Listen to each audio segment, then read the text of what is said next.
Сәлеметсіздер ме оқушылар? Бүгінгі сабағымыз арифметикалық өрнектердің жазылу ережелері.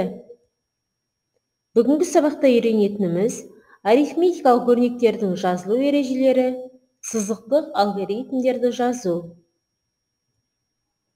Математикалық түрлендірулер кез келген компьютерлік программалардың ажырамас бөлігі болып табылады.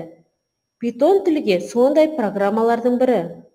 Арифметикалық операция дегеніміз сандармен орындалатын есептеулер операциялары. Python тілінде негізгі арифметикалық операцияларды қосу, көбейту, бөлу, қалдықты есептеу, бүтін бөлікті есептеу және тағы басқаларды қолдануға мүмкіндік береді. Python тіліндегі арифметикалық операциялардың орындалу тәртібі олардың математикадағы орындалу тәртібіне ұқсас болып келеді. Мына суретте арифметикалық операциялар және олардың сипаттамасы көрсетілген. Арифметикалық өрнек сандық мәндерден тұратын және арифметикалық операцияларды қолданатын өрнек. Арифметикалық өрнектердің программада жазылу ережелері мен нәтижелеріне берілген мысалдарды қарастырайық. Қосу амалы. 2 оң сан 15 қосылған 5, 1 оң 1 сан 20 қосылған -3 және бүтін сан мен нақты сан 13,4 қосылған 7. Жауаптары төменгі жағында көрсетілген. Азайту амалы.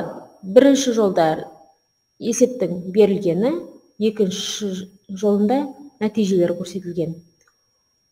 2 оң сан 15 санға 15-тен 5-ті азайтқан, одан кейін оң саннан теріс санды азайтқан 20 онға -3 және де бүтін саннан нақты санды азайтылған 13,4 алынған 7 деп. Жауаптары төменде көрсетілген. Көбейту амалы тура солай. Оң санда 5 көбейтілген 5 және нақты сан мен бүтін санды көбейткен 7 көбейтілген 1,5 және теріс сан мен оң санды көбейткен -3 көбейтілген 12. Бөлу амалында да мысалдар.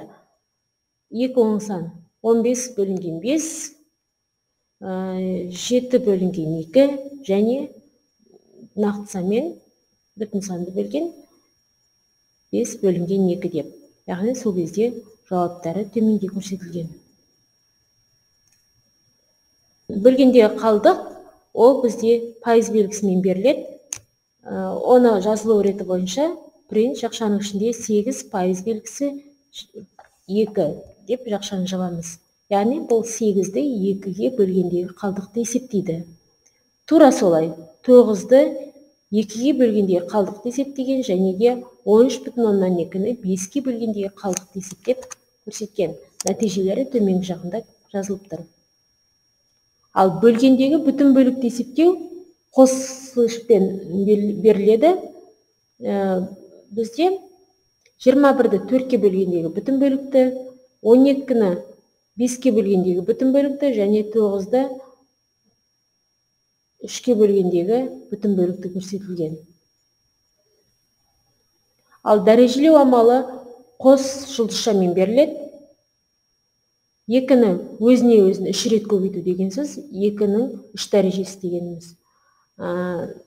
5-тің 2 дәрежесі, яғни 5-ті өзіне 3 рет көбейту. Нәтижелері төменгі жағында тұр. Енді амалдардың приоритетіне тоқталайық. Ол жалпы математикадан да білесіздер. Амалдар орындағанда ең алдымен жақша орындалады, одан кейін дәрежелеу амалы орындалады, содан кейін көбейту, бөлу амалы, ең соңында қосу және азайту амалдары орындалады. Оның төменгі жағында мысалы көрсетілген. Мысалы, 5 қосылған 3 көбейтілген 5 болсын. Ең алдымен бізге көбейту амалы орындалады. 3 көбейтілген 5-ті 3-ке 5-ті көбейтіп, көбейтеміз. Сол кезде 15 қосылған 5 тең болады 20. Яғни Python да осы дәп солай 20 деп шығарып беріпті. Одан кейін 5 көбейтілген 2-ның 3 дәрежесі алынған 1 деген есеп берілетін болса, бірінші дәрежені орындап аламыз. Яғни 2-ні 2-ның 3 дәрежесі 2-ні 3 рет өзіне көбейткенде 8. Содан кейін көбейту амалы орындалады. 5-ті 8-ге көбейтеміз 40. Ең соңында алу амалы орындалады. Яғни 40 алынған 1 тең болады 39. Бізге Питонның есептеп бергенде тура солай 39. Математикалық басқа функциялар маз модуліне біріктірілген.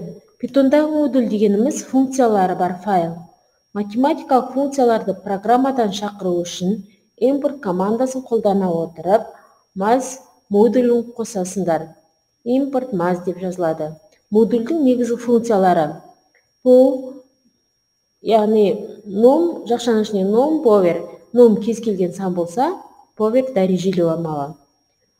Сізге ном санның квадрат түбірін табу, cell нақты санды ең жақын бүтін санға дейін дөңгелектеу, және for нақты санды ең кіші бүтін санға дейін дөңгелектеу. Осы функциялар бар программаның біз мысалдарын қарастырайық. Санды дәрежелеу алдымен. 2 сан 3-ке дәрежелеп көрсетілген. Бұл жерде жауабы 8 деп көрсетеміз. Одан кейін санның квадрат түбін табуға мысал келтірсек, 9 санның квадрат түбін тапқан 3 деп. Ең жақын бүтін санға дейін дөңгелектеу. Ең жақын бүтін санға дейін дөңгелектеу дегеніміз, мысалы 4,56-ны ең жақын бүтін санға дөңгелектейтін болсақ, онда ол 5 болады жауабы. Ең кіші бүтін санға дейін дөңгелектейтін болсақ, 4,56-ны дөңгелектесек, жауабы 4 болады. Енді балалар практикалық жаттығулар орындайық. Бірінші тапсырмада арифметикалық операциялардың сипаттамасын жазыңдар. Бірінші графада арифметикалық операциялар берілсе, сіздер сипаттамасын қасына жазып шығасыздар. Жауабы мына суретте көрсетілген. Келесі тапсырма компьютерде орындаймыз. Есептеулерді программада орындаңдар. Бірінші есепте 105-ті 5-ке қосамыз. Екінші есепте 50-ден 15-ті азайтамыз. Үшінші есепте 6-ны -8-ге көбейтесіңдер. Төртінші есепте 81-ді 9-ға бөлесіңдер. Бесінші есепте 41-ді 7-ге бөлгендегі қалдықты есептейміз. Алтыншы есепте 65-ті 15-ге бөлгендегі бүтін бөлікті есептейміз. Жетінші есепте 17-нің 5 дәрежесін есептеңдер. Енді осы есептердің жауабына тоқталайық. Бірінші есепте 105-ке 5-ті қосасыңдар, яғни прint жақшаның ішіне 105 қосқан 5 деп. Жауабы 110. Питон тіліндегі берілуі нәтижесі көрсетіліп тұр. 50-ден 15-ті азайтқанда 35, 6-ны -8-ге көбейткенде -48, 81-ді 9-ға бөлгенде 9 деп берілді. Ары қарай 41-ді 7-ге бөлгендегі қалдықты есептейміз. Жауабы 6. 65-ті 15-ке бөлгендегі бүтін бөлікті есептейміз. Жауабы 4. 17-нің 5 дәрежесін есептейміз. Жауабы төмендегідей. Енді сұрақтарға жауап берейік. Арифметикалық операциялар деген не? Питон тілінде қандай арифметикалық операцияларды білесіңдер? Дәрежелеуді қандай белгімен белгілейміз? Енді мына тапсырманы дәптерде орындайық. Бөлгендегі қалдыққа, бүтін санды бөлуге және дәрежелеуге осы арифметикалық операцияларға мысал келтіреміз. Нәтижесі мен есептің берілуін дәптерлеріңізге жазыңдар. Осы тапсырманың жауабы бірінші бөлгендегі қалдыққа 25-тің 2-ге бөлгендегі қалдығы 1. Екінші есепке мысал, бұл бүтін санды бөлуге 17-ні 2-ге бөлгенде 8. Келесі 5-тің 4 дәрежесі 625. Мына тапсырманы үйде орындаймыз. Мына программадағы амалдарға түсініктеме жазыңдар.